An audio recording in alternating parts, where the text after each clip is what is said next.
उपस्थित सभी सज्जनवृंद, मातृशक्ति हमारी माताएं बहनें, युवा साथियों, भाइयों और बहनों, अधिकारीगण और मीडिया के मित्रों, सबसे पहले आप सभी लोगों को डॉक्टर भीमराव बहुत बहुत बधाई, बहुत बहुत शुभकामनाएं। और इस अवसर पर पूरे छत्तीसगढ़ के तरफ से बाबा साहब को विनम्र श्रद्धांजलि अर्पित करते हैं, उनको पुष्पांजलि अर्पित करते हैं। और आज हम सभी लोग बाबा साहब की जयंती मना रहे हैं और बड़ा सौभाग्य का विषय है कि हमारा झुग्गी झोपड़ी प्रकोष्ठ यहाँ पर समरसता भोज का आयोजन किया है। इसके लिए हम झुग्गी झोपड़ी प्रकोष्ठ के संयोजक संजू नारायण सिंह और उनकी पूरी टीम को बहुत बहुत बधाई और शुभकामना देते हैं। आप सबको मालूम है कि डॉक्टर बाबा साहब भीमराव अम्बेडकर हमारे देश के, ये देश जो विश्व का सबसे बड़ा लोकतांत्रिक देश है और उस देश के संविधान के निर्माता हुए हैं। और इस संविधान के अनुसार आज हम सभी लोगों को पूरे 140 करोड़ भारतवासियों को समान रूप से जीवन जीने का अधिकार प्राप्त है, अपनी बातों को कहने का स्वतंत्रता है।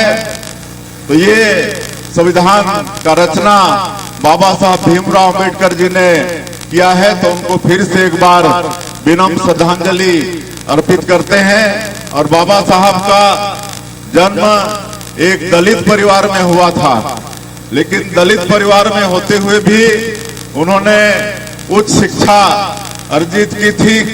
कोलंबिया यूनिवर्सिटी के वो स्टूडेंट रहे और ये इस बात का प्रमाण है कि अगर दृढ़ इच्छा शक्ति है तो किसी भी मुकाम पर पहुंचा जा सकता है। और उन्होंने संविधान की रचना तो की ही, लेकिन उन्होंने नारी शिक्षा और नारियों के सम्मान पर बहुत जोर दिया कि किसी समाज की स्थिति का आकलन इससे किया जा सकता है कि वहां पर नारियों की स्थिति क्या है और नारियों का सम्मान बढ़ाने का काम उन्होंने किया। अभी 2-3 दिन पहले ही हम लोग ज्योतिबा फुले का जयंती मनाए हैं और आप सबको हम बताना चाहेंगे कि ज्योतिबा फुले भी दलित समाज में अवतरित हुए थे, लेकिन उन्होंने भी नारी शिक्षा और नारी सम्मान पर जोर दिया। और इस देश में पहला नारियों के लिए स्कूल खोलने का काम ज्योतिबा फुले ने किया और अपनी धर्म पत्नी सावित्री फुले को उसमें शिक्षक बनाने का काम किया। और इस नारी शिक्षा, नारी सम्मान के काम को बाबा साहब ने आगे बढ़ाया। तो ऐसे बाबा साहब, हम दुर्भाग्य के साथ कहना पड़ता है कि जिस पार्टी में वो थे उनका उचित सम्मान वहां पर उनको नहीं मिला, बल्कि उनको अपमान करने का, कई बार उनको चुनाव में हराने तक का प्रयास हुआ। लेकिन उनका वास्तव में मान और सम्मान हमारी भारतीय जनता पार्टी की सरकार ने किया। श्रद्धेय अटल बिहारी वाजपेयी जी की जब सरकार थी तो उनको जो हमारे देश का सर्वोच्च पुरस्कार होता है भारत रत्न का, तो भारत रत्न का पुरस्कार मरणोपरांत उनको दिया गया। और आदरणीय नरेंद्र मोदी जी जो इस देश के प्रधानमंत्री हैं और दुनिया के सर्वाधिक लोकप्रिय नेता हैं, उन्होंने बाबा साहब के सम्मान में पंच तीर्थ बनाया। पंच तीर्थ, जहां बाबा साहब का जन्म हुआ मध्य प्रदेश के मऊ में, उसका भी विकास किया।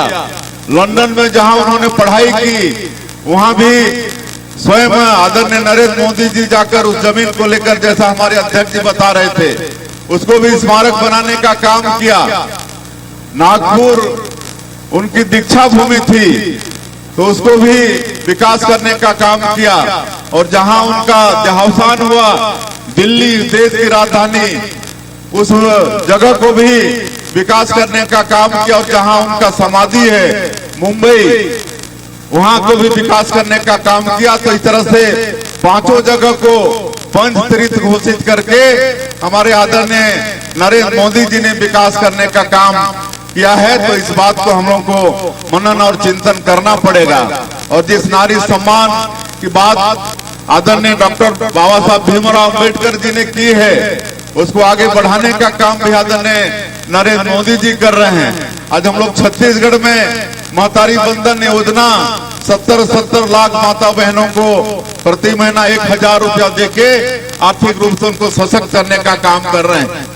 आज महिलाओं के विकास के लिए, उनके सम्मान के लिए आदरणीय नरेंद्र मोदी जी ने बेटी बचाओ बेटी पढ़ाओ अभियान इस देश में शुरू किया।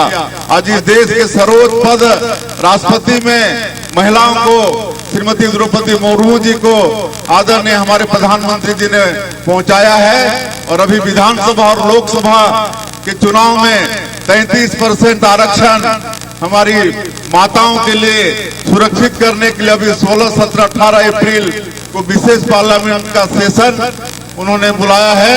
तो इस तरह का नारी का सम्मान बढ़ाने का काम आदरणीय नरेंद्र मोदी जी ने किया है।